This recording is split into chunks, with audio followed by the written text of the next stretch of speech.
नगरपालिका निवडणुकीसाठी महाविकास आघाडी सज्ज. डॉक्टर राजेंद्र शिंगणे यांच्या अध्यक्षतेखाली नेत्यांची बैठक संपन्न. जिल्ह्यातील होऊ घातलेल्या नगरपालिकेच्या निवडणुकीच्या अनुषंगाने महाविकास आघाडीने तयारी सुरू केली आहे. आज बुलढाणा येथे आघाडीतील प्रमुख नेत्यांची एक अत्यंत महत्त्वाची बैठक संपन्न झाली. माजी मंत्री डॉक्टर राजेंद्र शिंगणे साहेब यांच्या अध्यक्षतेखाली बुलढाणा येथील बुलढाणा अर्बन रेसिडेन्सीच्या सभागृहात आयोजित या बैठकीला शिवसेना उद्धव बाळासाहेब ठाकरे गटपक्ष, काँग्रेस आणि राष्ट्रवादी काँग्रेस पक्ष, शरद पवार गटाच्या जिल्ह्यातील प्रमुख नेत्यांची उपस्थिती होती.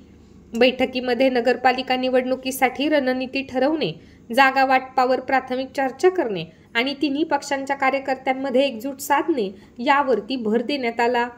या बैठकीस आमदार धीरज लिंगाडे, सिद्धार्थ खरात, माजी आमदार राजेश एकड़े, काँग्रेसचे जिल्हाध्यक्ष माजी आमदार राहुल बोंद्रे, शिवसेना संपर्क प्रमुख नरेंद्र खेडेकर, शिवसेना जिल्हा प्रमुख जालिंदर बुधवत, शिवसेना प्रवक्त्या जयश्रीताई शेळके, राष्ट्रवादी काँग्रेसचे जिल्हाध्यक्ष नरेश शेळके, प्रसन्नजीत पाटील, शिवसेनेचे जिल्हा प्रमुख गजानन वाघ, सहसंपर्क प्रमुख वसंतराव भोजने, लक्ष्मणदादा घुमरे, DS लहानेसर यांच्यासह महाविकास आघाडीचे पदाधिकारी उपस्थित होते.